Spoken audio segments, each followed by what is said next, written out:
Hey, have you ever used Cheapo Air? For years, and I really like it. With Cheapo Air, you can book online, use their app, or even over the phone. They've got great prices on over 500 airlines and millions of accommodations. They're my go-to for travel planning. And if you join their Club Miles program, you can earn points to save on the cost of your travel. Book on the app, and you get double points. Sounds like it's time I tried Cheapo Air. Call Cheapo Air at 855-247-3279 or visit cheapoair.com/podcast. This week's podcast is brought to you by Kensington Publishing. From Pushcart Prize nominee Danny Johnson, The Last Road Home is a powerful debut novel of race, first love, and coming of age in North Carolina in the 1950s and 60s. When a lonely boy named Junebug on his grandparents' tobacco farm meets Fancy, the daughter of black sharecroppers, a long friendship begins, one that takes on a deeper intensity as the two grew up in the shadow of the South's turbulent history and the Vietnam War. The Last Road Home by Danny Johnson is available now everywhere books are sold. Visit kensingtonbooks.com for more info. A science story, huh?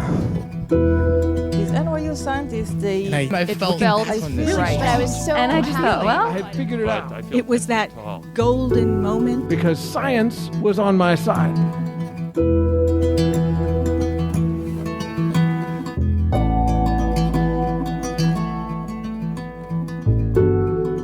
Hi everyone, I'm Ben Lilly, and welcome to the Story Collider, where we bring you true personal stories about science.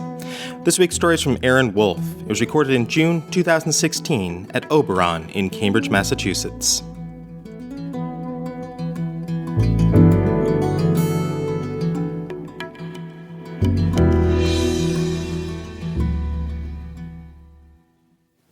So it's my first day at my new job on the kibbutz indoor dairy. And my boss, this alcoholic British expat named Willie, takes me aside and says, "Aaron, man, grab a raincoat, meet me out back." And I look up at the sky. There's not a cloud in the sky. We're in Israel. It's the home of the driest desert on earth. It hasn't rained in months. I say, "Willie, you expecting rain?" And he gives me a look which can only mean clearly you have never experienced projectile bovine diarrhea before, which I hadn't. I'd come to kibbutz, to Israel, for many reasons, but chief among those was I was in search of this idea of the redemptive power of labor. There was this philosophical idea that the founders of the kibbutz movement had, that if you could give yourself unto some work, didn't matter how big or how little or how high or how low the work was, if you could commit to it completely, your soul would be altered indelibly. And it would be greater than a religious redemption because you'd be doing it with your hands. And it would be greater than the redemption that a psychotherapist could offer because you'd be doing it with people around you. And as an 18-year-old kid who had spent the first decade and a half of his life feeling like a reject and a screw-up, that sounded great. Also, a friend told me that girls on kibbutz were really into American guys, which was like sort of true. They were into American men, and I was an American boy that looked like a Hasidic girl, so they were not interested. So all I had was work. I worked 6 days a week, 8 hours a day, kept my head down. Literally, that's a way to avoid the poop. You just like watch the tail go up and then you duck and then it's right over the shoulder. Lots of fiber in these cows. And I just worked all the time. Didn't have any redemptive labor, but I just worked. And one morning I get to the dairy and Willie's waiting for me. He says, "Aaron, man, I want you to meet somebody." And he leads me into the milking parlor, and there waiting for me is this tall, skinny guy. He's got this tiny cup of espresso, and he's smoking a 100. He's got a pencil-thin mustache. He looks like John Waters, but creepier, right? And he takes a long drag. He goes, "I'm Doo-Doo. I am the Inseminator." Obviously, you're the Inseminator, first of all. But I'm going to be assisting Doo-Doo, the Inseminator, in whatever he needs me to do. And my responsibilities are going to be twofold, okay? The first thing is I have to be in charge of the list. And the list is the list of all the cows that are in heat and the corresponding bull semen that they're going to be inseminated with. And this is very important. Dairy farms practice like essentially selective breeding, right? And so a cow that gives a lot of milk but may have an oversized udder is going to be sired with a bull whose offspring produces maybe not as much milk but has very desirable udder shape. And we do that, we're trying to achieve some sort of perfect, we're making the Uber cow, which is ironic because we're in Israel, it's strange, but we're doing it. And the second job that I have is, my job is to hold the tail of the cow up. You hold the tail of the cow up, it cuts off a nerve in the rear of the cow, prevents the cow from kicking, which is very important because what doo-doo is about to do to these cows is horrifying. I don't know if you've seen lots of nature programming or tons of internet porn, but strap in, I'm going to tell you how it goes. Doo-doo, real name, swear to God, Doo-doo inserts his right arm into the cow's rectum up to his shoulder. From there, he reaches down inside the cow, pulls the vaginal canal straight, takes a 2-foot-long syringe full of bull semen out of a holster that he wears on his right hip. He inserts it into the cow's vagina up to his elbow, depresses the plunger, completing the circle of life as God intended it. The first time I saw it, I almost passed out. The 10th time I saw it, it was like I was on peyote. Like the walls of perception, the reality was melting around me. All I could see was John Waters fisting cows over and over and over again. I get to the end of the day, we've done about 24 cows, so the second to last cow. I read off the number, I hold up the tail, 2 hands. This tail's major muscle, I'm holding it tight, Hold up the tail, out comes the syringe, in goes the right arm into the rectum, in goes the left arm, and that's when I realized I made a mistake. I say, doo-doo, that's the wrong bull semen. Which I had not been taught how to say in Hebrew school, by the way. But I'm right, doo-doo takes the syringe out, and I'm right. It's not the right bull semen, or for those keeping track, it's not the shpich hanachon. And but now we're in a pickle, essentially, right? He has no place to put this syringe. He can't give it to me. I can't let go of the tail. If I let go of the tail, we're going to get kicked in the chest. He can't put it back in the holster. That'll cross-contaminate the other syringes. He can't put it on the ground. That'll ruin that syringe. This is valuable bull semen that someone has had to do terrible things to harvest. And so I watch as he takes this dripping wet syringe covered in cow juice, and he puts it the one place that he can, which is right between his lips. And then he very quickly takes out the other syringe, and it goes, down goes the plunger, he takes the thing out of his mouth, and he goes, it's totally sterile. And then there is a long pause, and he goes, don't fucking tell anyone. And I go home that night, I take this very long shower, like wash the existential dread type of shower, just never stop water, never stop. And I this is essentially this is a huge problem for me because clearly Doo-doo has what it takes to experience redemptive labor. Like he has committed to this cause fully, right?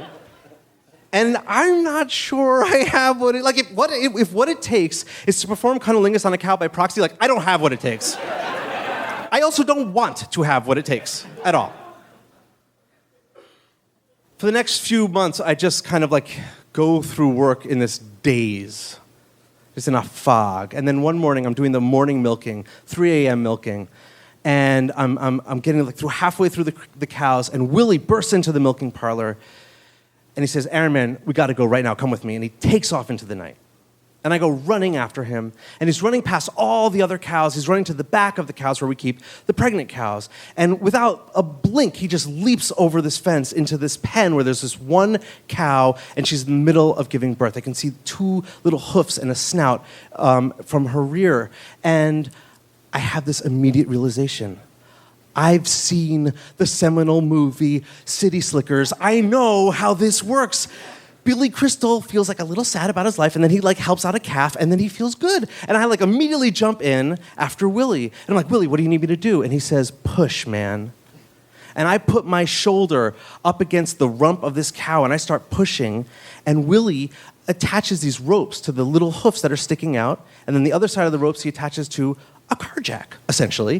And he starts ratcheting this calf out of the mother. And I'm pushing, and he's pulling, and I'm pushing, and he's pulling, and the calf isn't budging.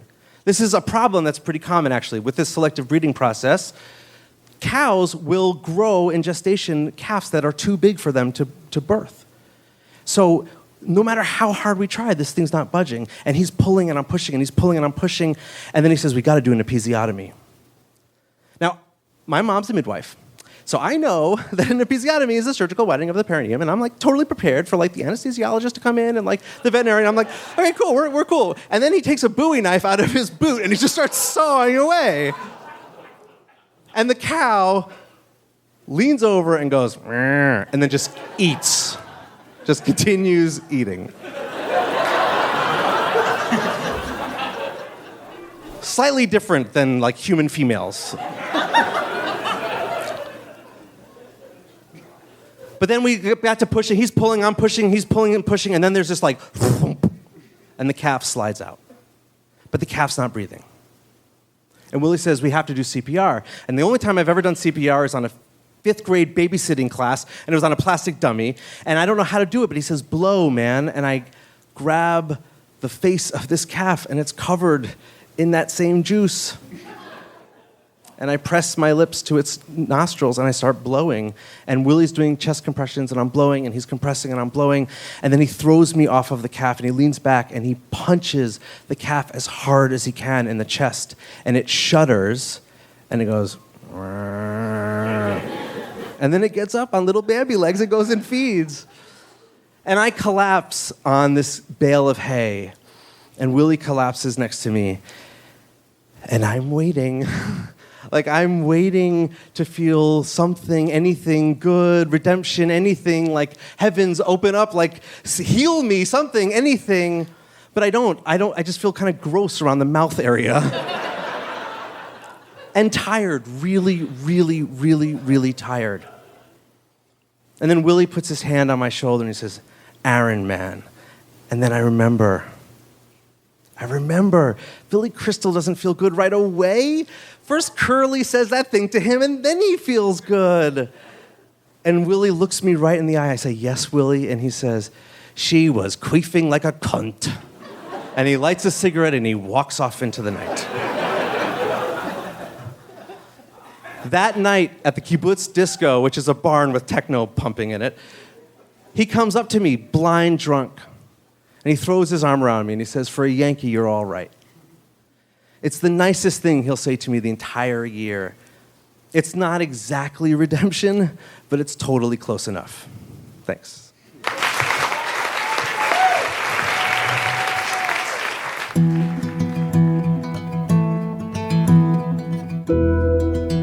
That was Aaron Wolfe.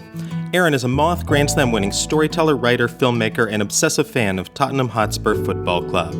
He is the screenwriter of the Academy Awards Shortlisted Record Play, and his work has been featured on the Moth Radio Hour, the New York Times, and Slate. The Story Collider is produced by me, Brian Wecht, Aaron Barker, Ari Daniel, Christine Gentry, Skylar Bear, Shane Hanlon, Rosie Waldron, Nissa Greenberg, and Liz Neely. The podcast is produced by Rose Eveleth, and the theme music is by Ghost. Special thanks to Oberon for hosting the show, and to Summer for... Wait, where'd Summer go? Thanks for listening.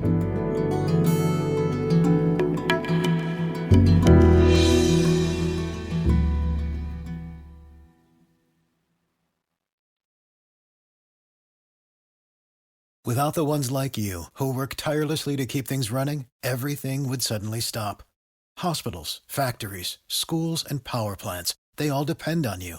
No matter the weather, emergency, or time of day, you're the ones who get it done. At Grainger, we're here for you with professional-grade industrial supplies.